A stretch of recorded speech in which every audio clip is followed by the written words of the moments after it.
visita de Héctor Marín Rebollo, cuya vida y milagros él nos va a hacer favor de comenzar, es decir, tiene el micrófono y le damos la más cordial bienvenida. Héctor, tú hablas.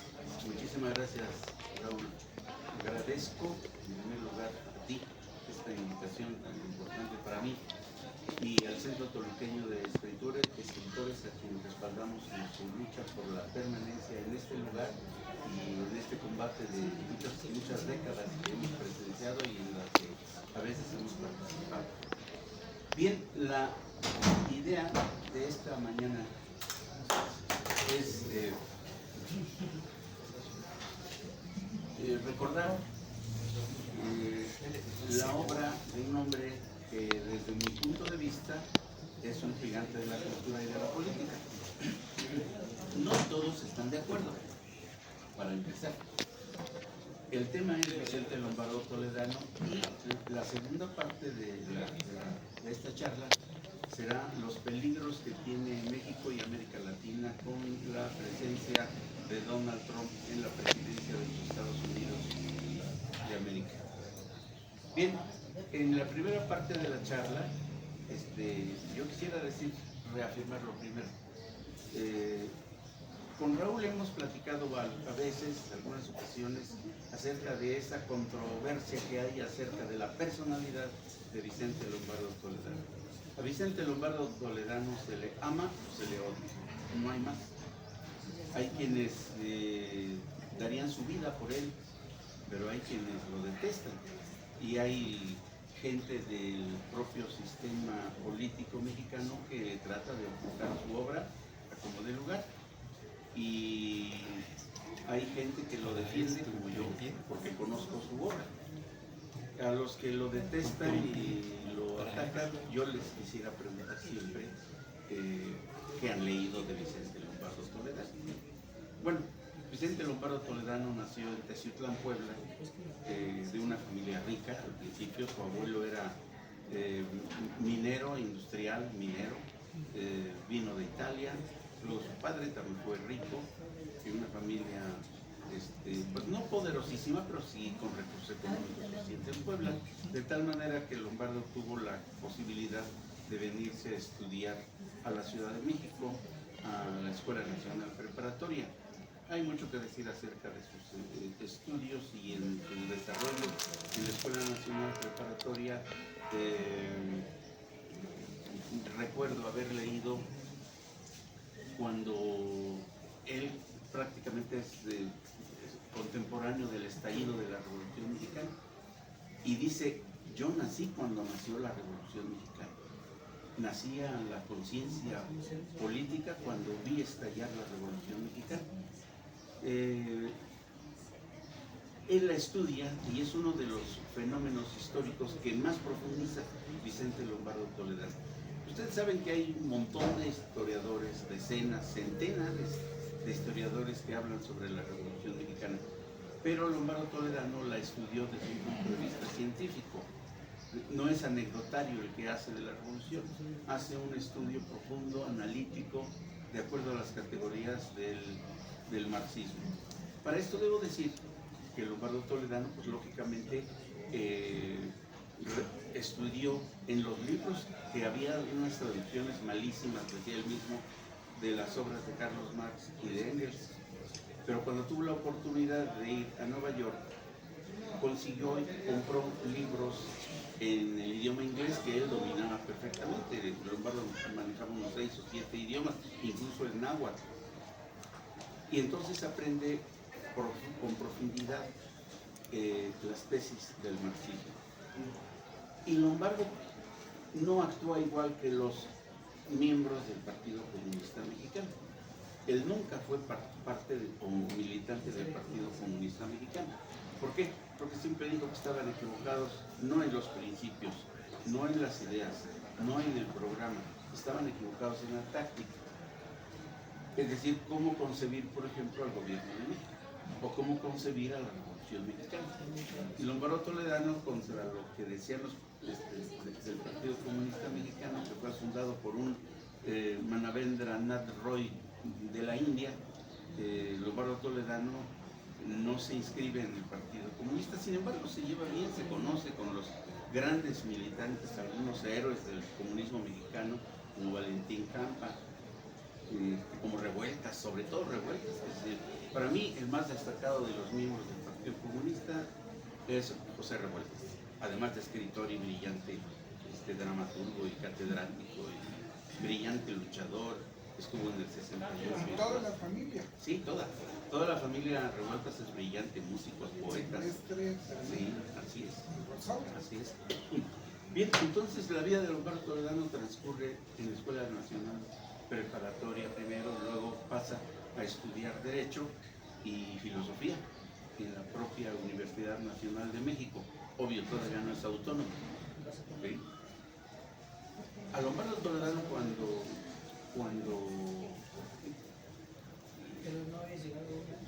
sale de la universidad, los empresarios le ofrecen, porque es un brillante universitario, recordemos un paréntesis, que fue parte de la generación del famosísimo círculo de los 7 sabios.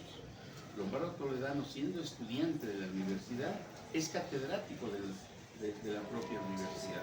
Es decir, había 7 personas importantísimas, llenas de conocimientos, mucha sapiencia, que pues, en realidad en su son de broma los estudiantes les decían los 7 sabios, pero sí, la verdad es que eran muchachos en ese tiempo con una gran capacidad académica y intelectual.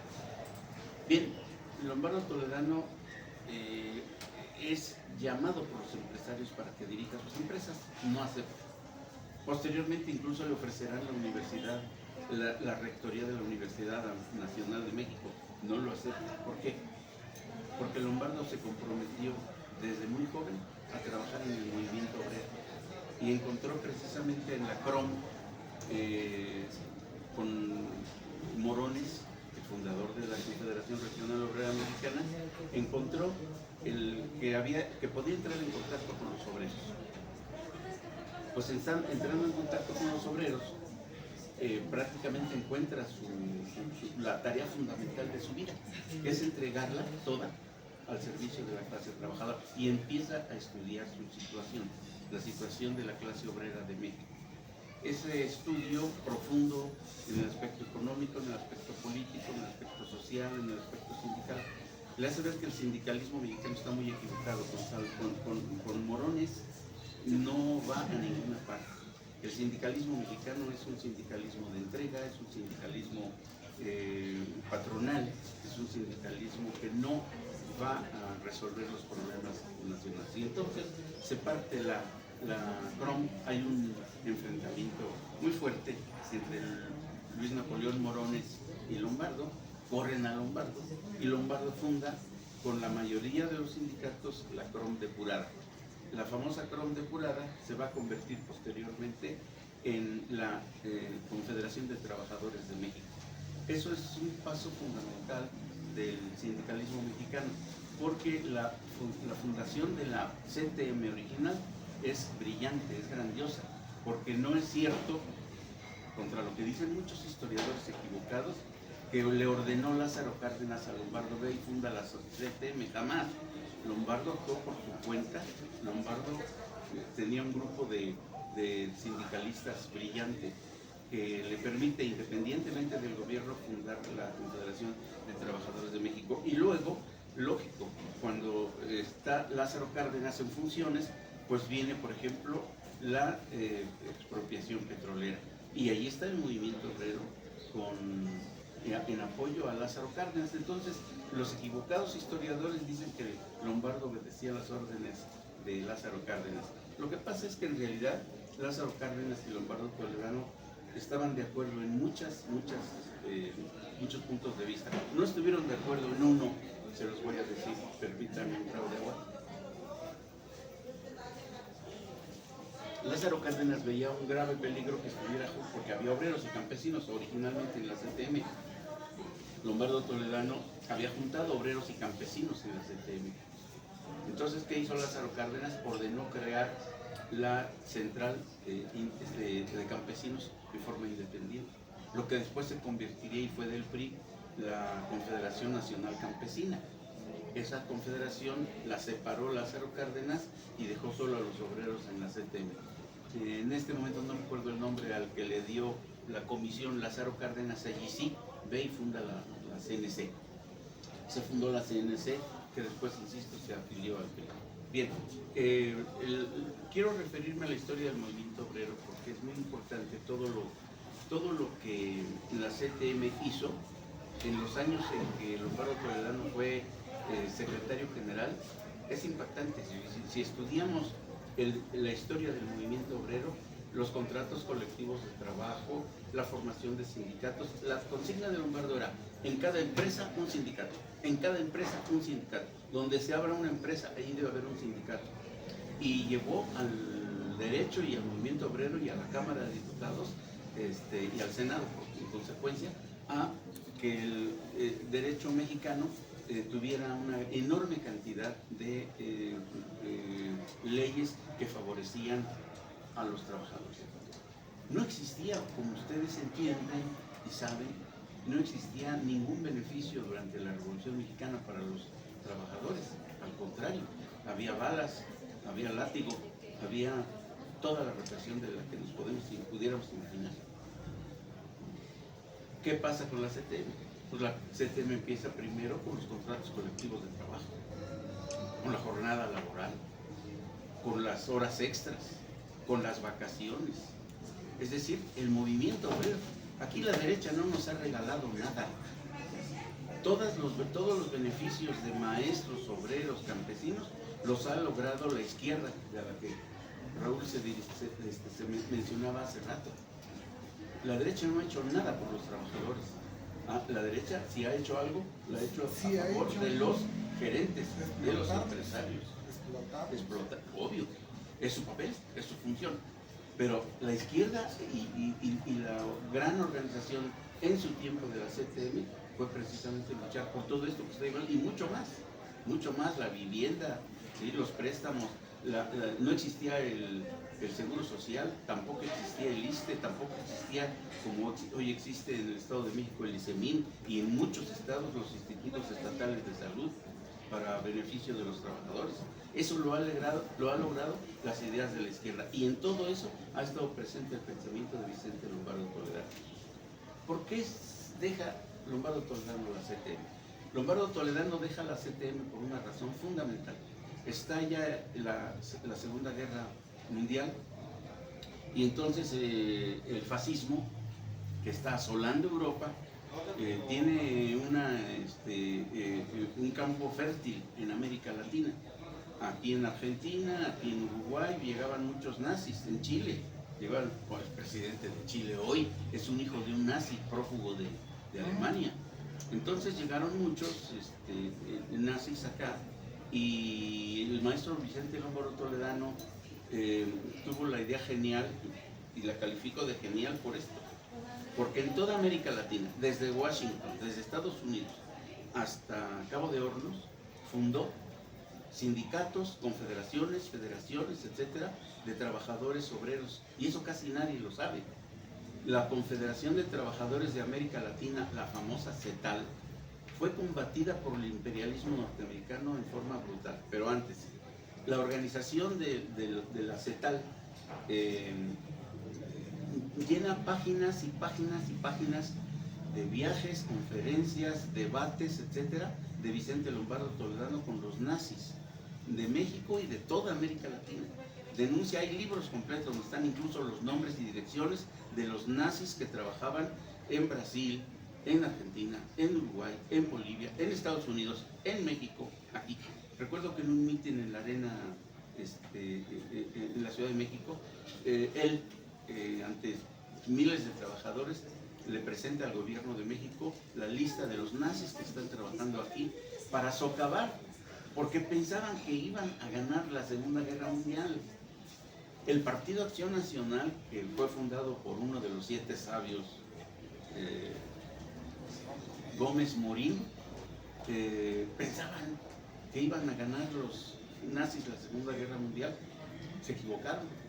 Pero si ahorita si hubieran ganado, ya estaríamos hablando nosotros alemán y estaríamos siendo esclavos de un gobierno alemán que estaba diseñado para 1000 años, no para un sexenio, para 1000 años de existencia.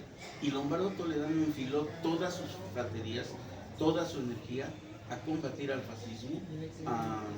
En ese momento quiero decir que las fuerzas más progresistas de los Estados Unidos eran avanzadas, eran no revolucionarias, pero tampoco eran nazis. Tan es así que lograron hacer una alianza con Churchill, el Reino Unido, con las democracias europeas, y lograron la derrota del nazifascismo, no sin la enorme presencia de las fuerzas del Ejército Rojo de Rusia. Quien sabe historia sabe que Hollywood miente.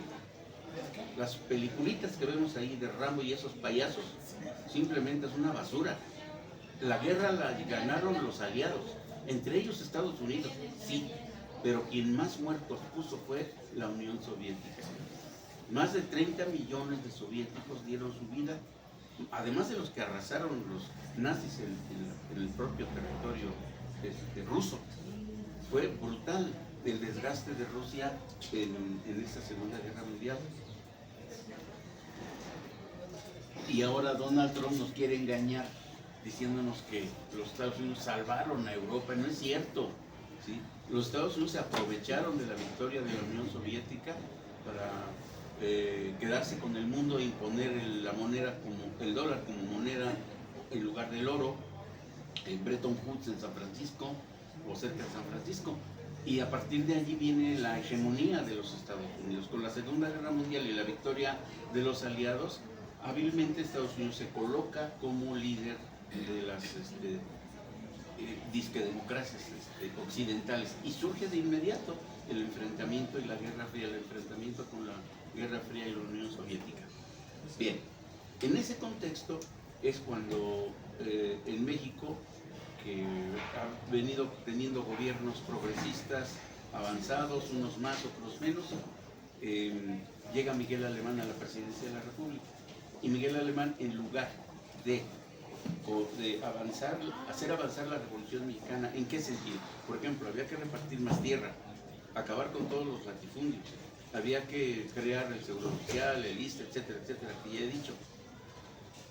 Pues Miguel Alemán, convencido por el gobierno de los Estados Unidos de que iba a haber ya una tercera guerra mundial, da marcha atrás, frena el proceso de la Revolución Mexicana y entrega el gobierno de México, es entregado a una facción contrarrevolucionaria. ¿Y qué es lo que hace? Solo un dato, ¿qué es lo que hace Miguel Alemán? Lo que hace, por ejemplo, en el aspecto agrario, es modificar la Constitución para que haya la posibilidad de amparo a los terratenientes. Y eso frenaba totalmente el avance de la reforma agraria. Ante eso, y sobre todo la entrega a Estados Unidos de la economía mexicana, Lombardo Toledano se levanta y dice: no, en eso no estuvimos de acuerdo. Bueno, Lombardo Toledano, pensando que ahí se equivocó Lombardo Toledano, hay que decirlo autocríticamente, le dijo cachorro de la revolución alemán, y Miguel Alemán lo traiciona, y traiciona a la Revolución Mexicana y traiciona a México. Llegó a decir Miguel Alemán en esos momentos tan brutales y oscuros de la historia que los mexicanos éramos felices con un boleto para la fiesta de toros, un puro y un Cadillac. Bueno, María Antonieta lo dijo mejor, ¿no? Es más, los gringos le dieron el nombre de amigo de ellos. Mr. Amigo. Mr. Amigo. Bien, entonces Lombardo Toledano reacciona en contra de esa actitud política de Miguel Alemán y dice: la Revolución Mexicana no puede seguir ese camino, está equivocado, hay que corregir. Y es entonces cuando, para desgracia de nosotros, mexicanos, ya el PNR, que era el Partido Nacional Revolucionario, y luego el PRM, Partido de la Revolución Mexicana, se convierte en PRI, con convierte en PRI y a partir de allí es lo que ahora está precisamente agonizando.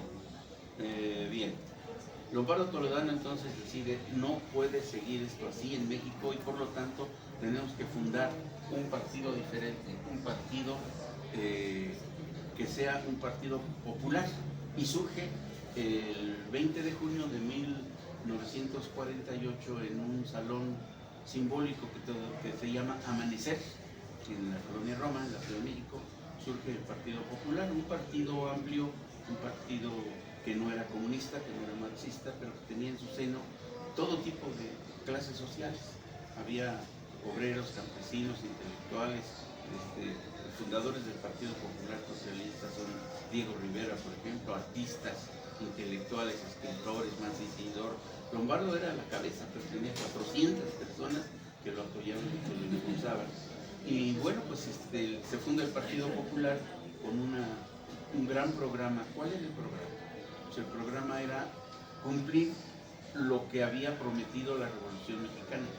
Lombardo Toledano, gran estudioso de la Revolución Mexicana, dice que la Revolución no tenía un programa único cuando nació, cuando estalló. Y eso es cierto.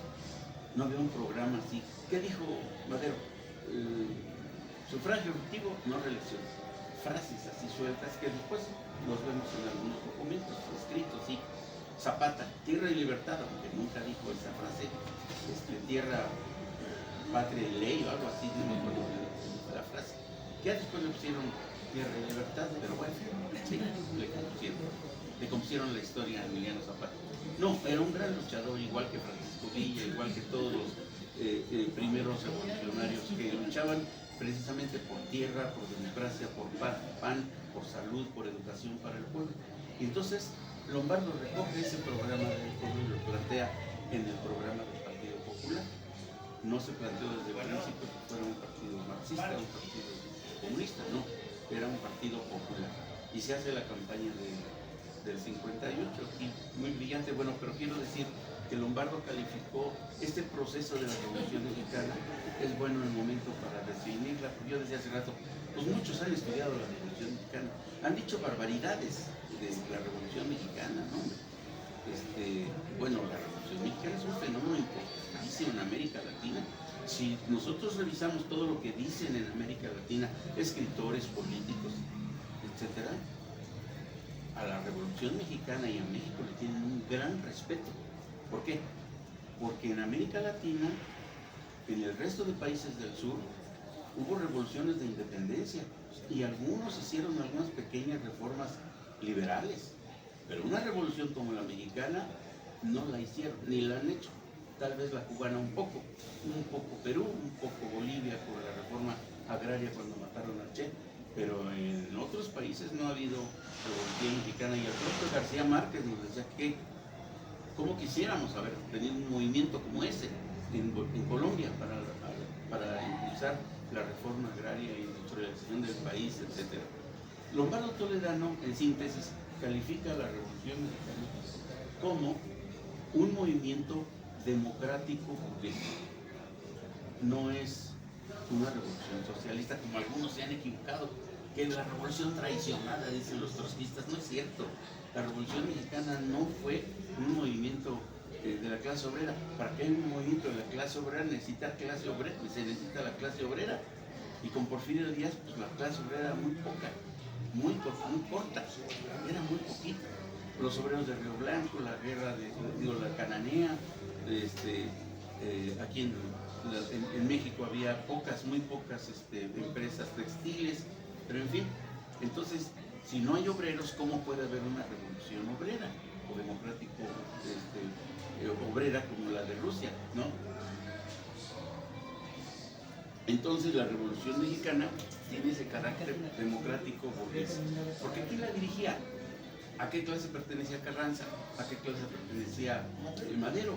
Eran hacendados. Yo he estado en las haciendas de estos señores, viejas haciendas, ahora incluso convertidos en pueblos mágicos, y eran haciendas viejísimas, con una tradición de la Casa Madero, simplemente. O sea, eran de la aristocracia mexicana, pero con mentalidad burguesa. Ellos querían industrializar al país, No querían seguir explotando a los campesinos por la tierra y con la tierra. Querían industrializar a México y competir incluso con Estados Unidos, porque en ese momento, bueno, el peso mexicano era poderosísimo con respecto al dólar, ¿sí? Bueno, entonces es dirigida la revolución al principio por la burguesía, porque es una revolución democrático-burguesa, pero tenía un rasgo antiimperialista, pero tenía otro rasgo antifeudal y tenía otro rasgo antiesclavista, porque había esclavos en la época de Porfirio Díaz, ¿sí lo supo? Entonces la revolución sí enfocó todas sus baterías a derribar toda esa barbaridad de conjunción de regímenes que eran el esclavismo, que todavía había, que eran el feudalismo, que lo vivieron, mis abuelos lo vivieron en las haciendas. Mi abuelo fue caporal en una hacienda, de la hacienda de Enyeje, en Ixtlahuaca, ¿sí? Mi abuela nos platicaba de todo eso que vivieron. Y luego la Revolución Mexicana tiene que combatir la existencia de los hacendados y de los latifundios. Y entonces Lombardo califica con precisión: esa revolución es democrático-burguesa, antifeudal, antiimperialista y antiesclavista. Y por lo tanto su destino es industrializar al país, repartir las haciendas y elevar el nivel de vida del pueblo, porque ¿cómo se vivían? Los 15 millones de mexicanos que había, vivían en la miseria, en el lodo, sin educación, en la miseria total. Había que redefinir y destruir la hacienda mexicana. Y aquí va un ejemplo. La hacienda de La Gavia, que está aquí junto, era de los Pliego para entonces, porque tuvo muchos dueños. Y resulta que cuando la Revolución Mexicana estalla, los señores Pliego son indemnizados, les quitan la hacienda de La Gavia, reparten la hacienda de La Gavia y solo les dejan el casco, que es muy hermoso, junto con algunas hectáreas alrededor, no sé, 70, 100 hectáreas, no sé. Y la familia se va a Estados Unidos. Y estando en Estados Unidos, en Nueva York, nace allá el famoso, el cuate de Fidel. ¿Cómo se llama? Yo lo conocí acá, yo acabo de morir hace 2 años. El cuate que es abogado en Cuba. ¿Por qué? Porque él fue el que ya regresando después de Estados Unidos pone en Revillagigedo, en la calle Revillagigedo, en la Ciudad de México, una armería. Y llega Fidel, que no usaba barba todavía. Perdón, ya me encimé un poco el relato, pero me pareció interesante esto en este momento. El relato dice que llega a la armería Fidel y le pide un arma especial, un rifle especial. Y el cuate se queda sorprendido: este sí sabe de armas, ¿para qué lo quieres? Pues tú dame. Bueno, pues ese mismo cuate es el que le compra a Fidel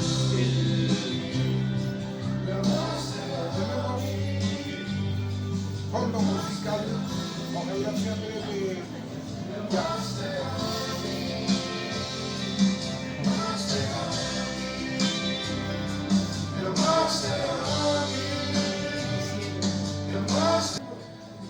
Está muy interesante, sí. Gracias.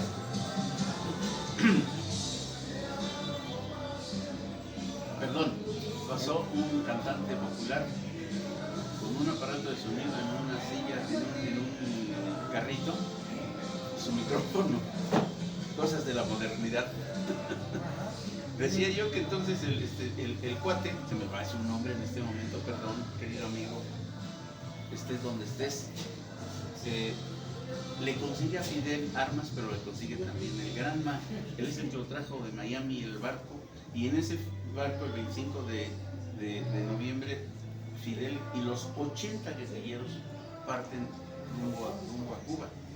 De esos 80, saliendo de Tuxpan, solamente sobrevivieron 13, porque llegando allá, por alguna razón, ya los tenían identificados y los acabaron. Bueno, el latifundismo mexicano es deshecho. Los señores Pliego, como también los señores Barbabosa, pues les quitan sus tierras y la Revolución Mexicana continúa su desarrollo. Bien, vuelvo al tema central. La personalidad de Vicente Lombardo Toledano no nada más es en el aspecto sindical. Lombardo Toledano es una persona culta. En el siglo XX solamente hay 3 de su nivel. Uno, por cierto, paisano nuestro, el padre Garibay Quintana, un extraordinario y culto personaje que fue sacerdote, y en el que, por cierto, yo trabajé en la escuela preparatoria de la Universidad del Estado, la Prepa 5, que lleva su nombre, del padre Garibay Quintana, y otro escritor, Flores, que también era muy brillante. Lombardo Toledano tiene ese nivel de cultura en ese tiempo. Bien, entonces, no nada más destaca en el aspecto político, sino por ejemplo, hay sus discursos en la Cámara de Diputados son un monumento, de veras. Yo los tengo y los he leído, y cada que los leo decía yo, bueno, cómo no se equivocaba en nada y tenía una capacidad para acumular tantos datos y tantas cosas, acontecimientos. Él es el autor de Suma. Sí, exactamente. Es su último libro en filosofía. Le recomendamos a los jóvenes. Sí. Suma es una síntesis filosófica que él hace de su posición personal ante el mundo y la vida. Te voy a traer algunos para que los tengan aquí en el centro, y otros libros que también se han editado. Bueno, termino en esta parte de la charla con esto. Siendo fundador del Partido Popular Socialista, que después en 1960 se transforma ya en socialista, pues Lombardo Toledano tiene una gran aportación en la política nacional. Hay muchísimas iniciativas de ley que Lombardo Toledano presentó, sobre todo, por ejemplo, el capítulo económico en la Constitución, que hubiera impedido que cayéramos en el neoliberalismo,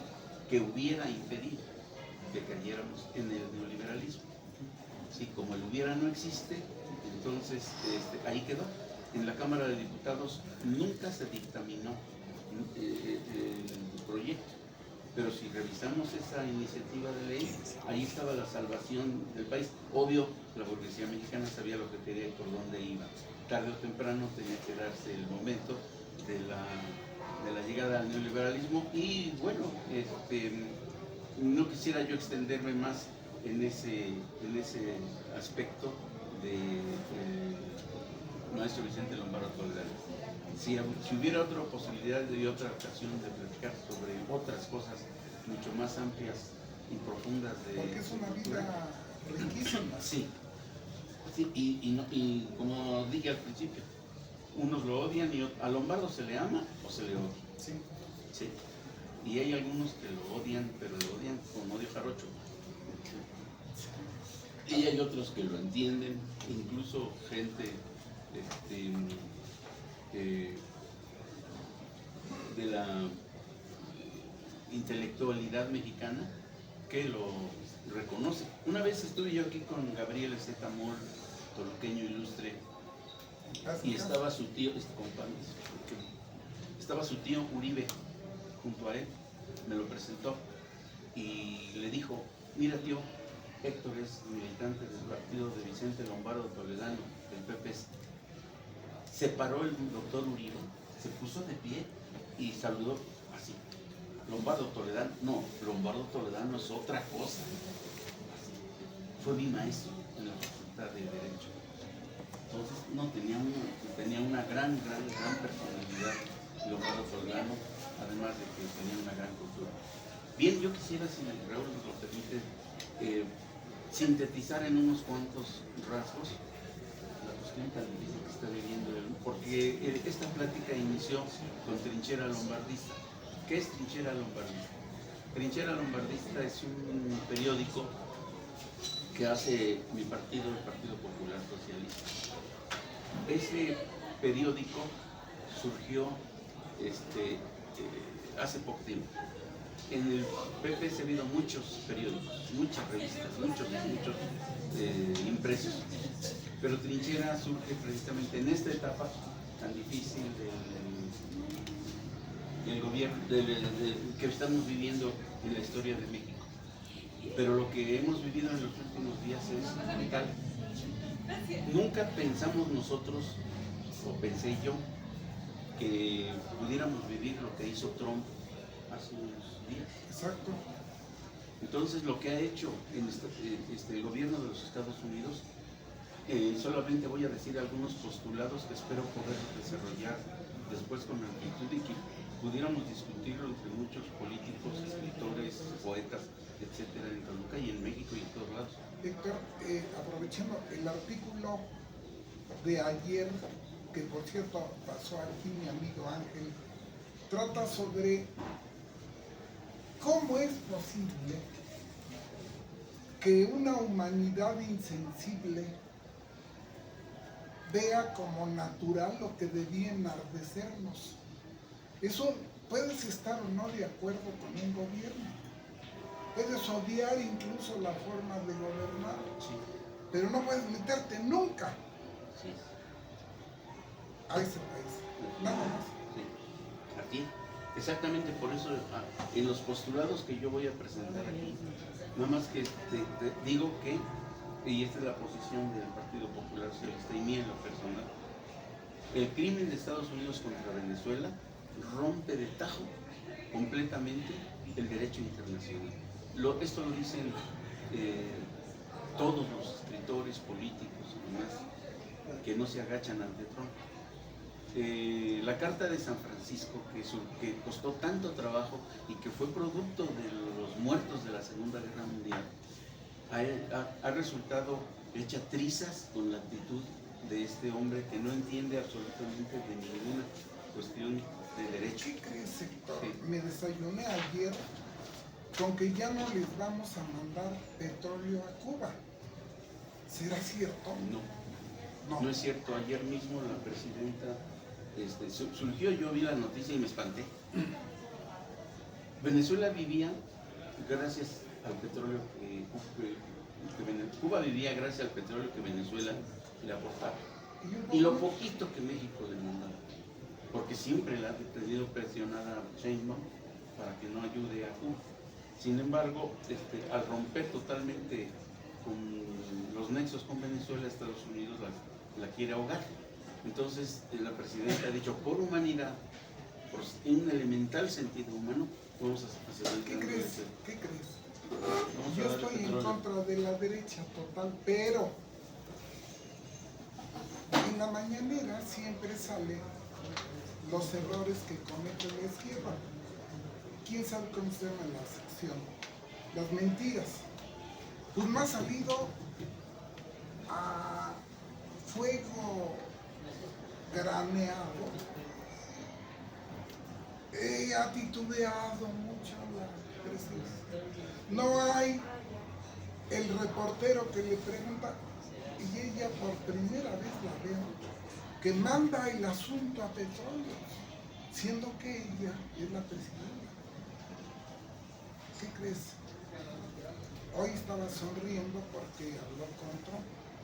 Yo te pregunto a ti, ¿no crees que fue un mandato de Trump a la presidenta? Aquí tengo el No, archivo sí, ella dice eso, donde dice, pero uno que ha estado elucubrando más allá, por ejemplo, ¿sabes quién? Y me gusta mucho, un poblano que se apellida sí. Bracamón. Sí, Bracamón. Él dice lo mismo, dice, caray, cuando yo sola, oye, Sí. no hemos, ni siquiera Salinas dejó de mandar petróleo. Fíjate lo que te digo. Ahora, ¿qué dijo? Pues nada. Exacto. Sí, ella lo dijo así. México desmiente suspensión de envíos de Y segunda, desmiente, o sea, no es cierto. espérame, y segunda le hacen una pregunta.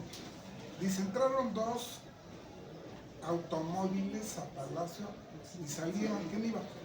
No les puedo decir. Chirrión, velo. Sí.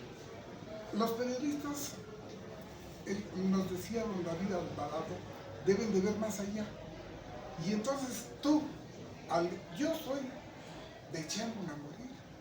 yo estoy con la 4T, primero me mato a quien sabe. Pero, híjole, este infeliz loco ha estado poniéndote sobre las cuerdas. Sí. Y la señora es muy inteligente, muy perspicaz. Y entonces llega el momento, Héctor, en que yo ya estoy viendo que la entrada de empresas, como tú ahorita estás diciendo, la entrada de la empresa extranjera no significa que avancemos. Ah, no, claro.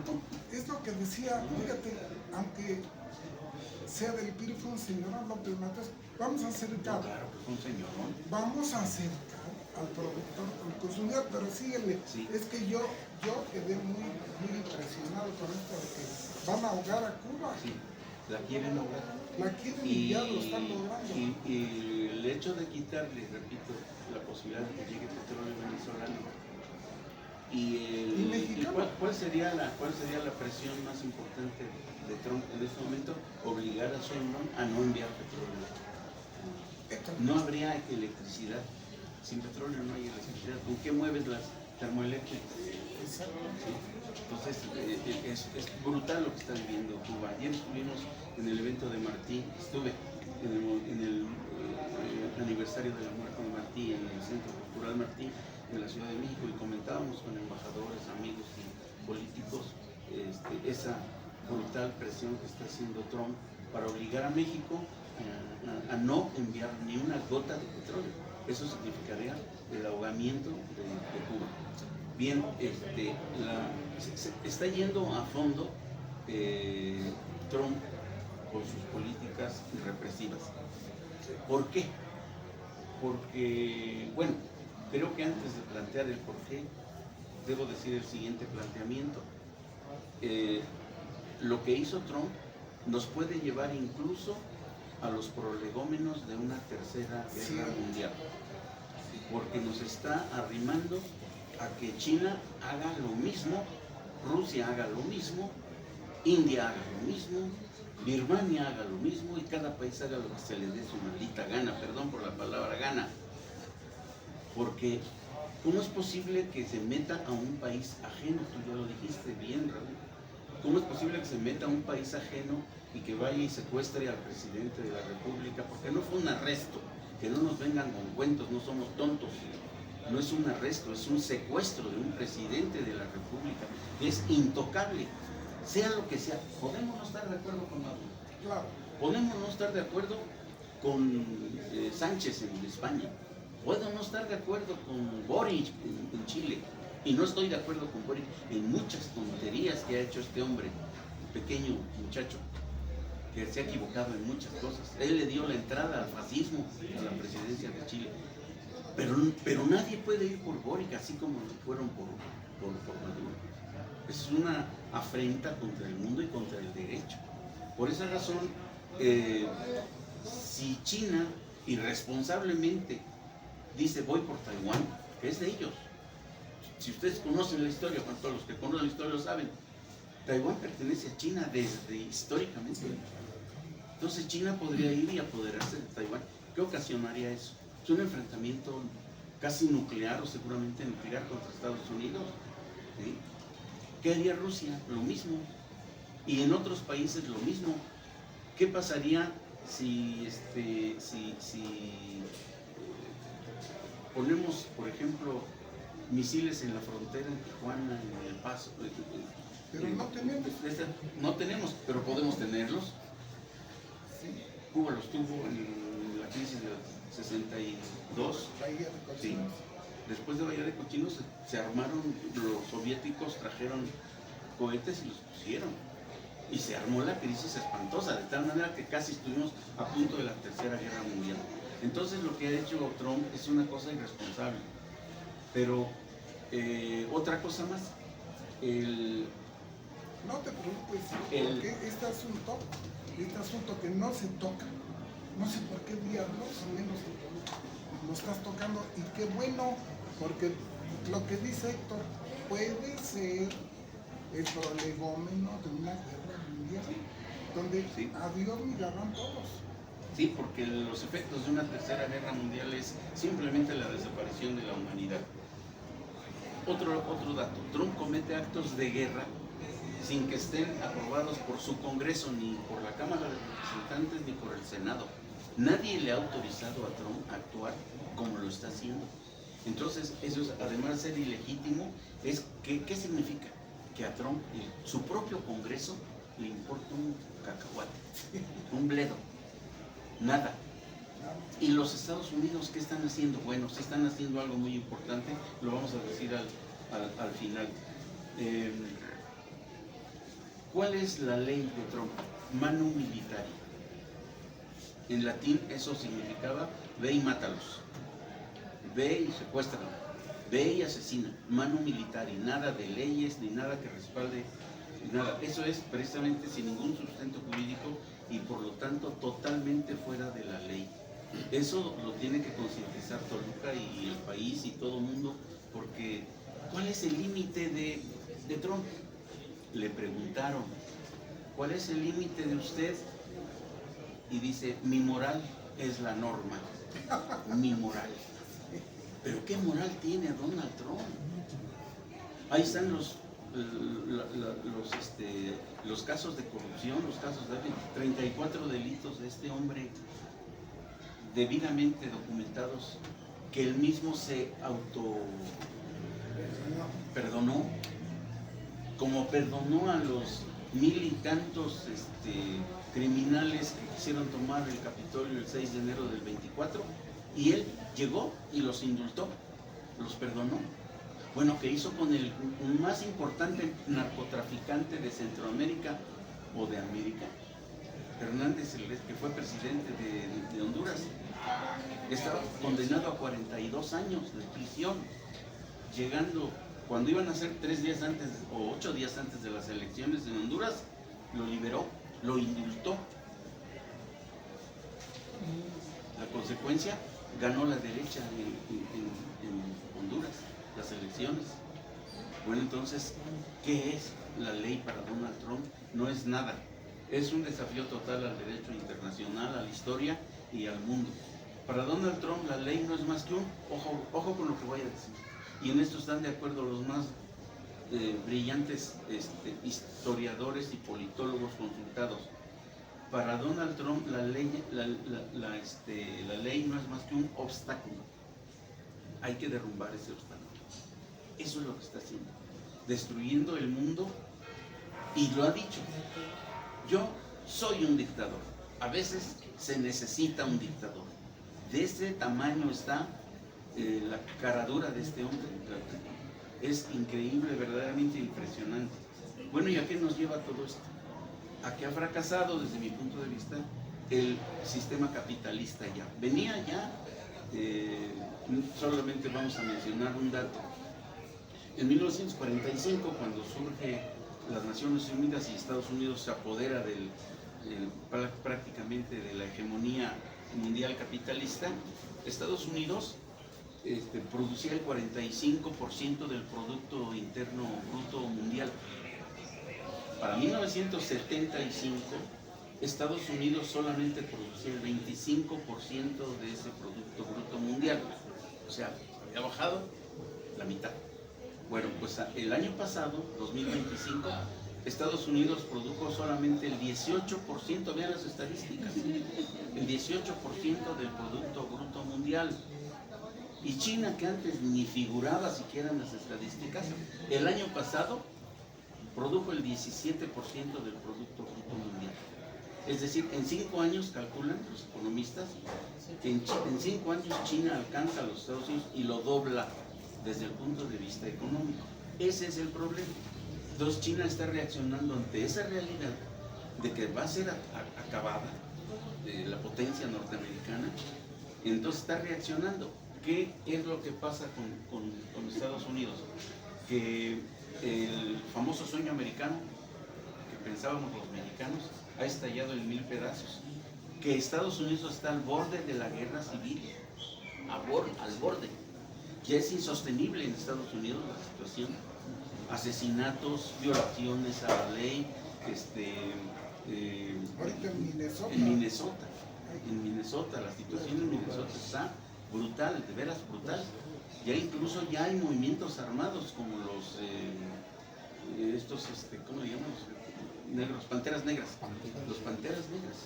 Porque ya no, y están armados para enfrentarse a los soldados de ICE, que son unos criminales enmascarados, que no sabemos ni quiénes son, y que ustedes vieron, todo el mundo vimos por la televisión cómo, y los medios masivos de comunicación, cómo asesinan a esta mujer en su propia camioneta, y luego cómo asesinan a Jeffrey en la calle. Y como ese ejemplo, bueno, ya tenemos el de George Floyd hace 2 años o 4 años, cuando fue que un asesino lo mata ahogándolo en el piso, también en Minnesota, en Minneapolis. Entonces la situación es insostenible. ¿Sí? La locura de querer tener por allá va, sí. Y luego entonces, yo creo que al acabarse la globalización, porque ya lo dijo Trump, la globalización ya no existe, se acabó.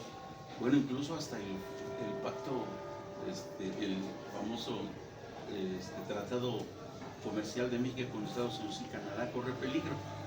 Por nosotros, por el Partido Popular Socialista, no hay problema, porque siempre pensamos que nunca debió existir ese tratado. Porque lo dijo Raúl hace un momentito, el hecho de que vengan industrias aquí no quiere decir que nos estamos desarrollando nosotros. Necesitamos capitales nuestros, mexicanos, porque ¿dónde están los aviones nuestros, los trailers nuestros, los camiones nuestros, los automóviles nuestros, nuestras propias computadoras? No las hacemos, no tenemos máquinas para producir máquinas. Lo hacemos porque tenemos prestada, digamos, la tecnología de los Estados Unidos. Y mientras sigamos con la tecnología prestada, nunca vamos a salir. ¿Qué hizo China? China ha hecho el milagro de que en pocos años ha sacado de la pobreza a 800 millones de pobres. ¿A quién le pidió prestado China? Al contrario, Estados Unidos es ahora deudor de China y le debe una cantidad impresionante. Y el primero que no quisiera que fracasara Estados Unidos es China, porque si no, no le paga. Debe una cantidad formidable de dinero. Japón igual. ¿Sí? Europa está quebrada, amigos y compañeros, está quebrada. Ya Europa no vale nada. Entonces, al no valer nada Europa, al no tener, y con Asia ni se mete Donald Trump, porque ahí está China y Rusia, ¿qué hace entonces Estados Unidos? Se lanza sobre América Latina, porque aquí tiene sus recursos, según él. Occidente nos pertenece, grita, y vamos a ir por el petróleo donde esté, y vamos a ir por las tierras raras donde estén. Para que ustedes funcionen su celular se necesitan tierras raras. Si no hay tierra rara, y su computadora y su refrigerador, si no hay tierras raras, las pantallas LED de los celulares y demás necesitan tierras raras, que son sustancias especiales que los científicos saben trabajar para el brillo de las cámaras, para detectar el sistema electrónico. Entonces Estados Unidos va por eso donde esté. ¿Y qué tenía Venezuela? Tiene Venezuela la más grande cantidad de petróleo. A nosotros no nos engañan, vienen por el petróleo de Venezuela, no por la democracia y la libertad, son patrañas, ¿sí? Van por el petróleo, van por el oro. Tiene una de las más grandes reservas de oro del mundo, los tiene Venezuela. Ese es el punto de la agresión de Estados Unidos. Víctor, la pregunta de los 64.000, ¿crees que entre a México? Es posible. Es posible. Antes no lo creíamos, pero con lo que hizo con Venezuela, es posible que haga cualquier locura. Y bueno, ¿qué es lo que quiere hacer Trump? Con esto vamos a terminar. ¿Qué es lo que quiere hacer Trump en América Latina? Primero apoderarse, ya lo dije, de todos sus recursos, porque lo dijo, es nuestro patio trasero. Incluso ha llegado a la estupidez de decir que con la renovación de la doctrina Monroe van a llegar a Marte, se van a apropiar de Marte. Imagínense hasta dónde llega la locura de este hombre. Dicho por un marciano. Sí. Y bueno, pues creemos que yo en lo personal creo que es posible cualquier cosa que se le surja de la cabeza a este hombre. Este hombre debería estar en la cárcel, Sí. definitivamente. Tiene 17 ¿Pero qué? cargos. 34.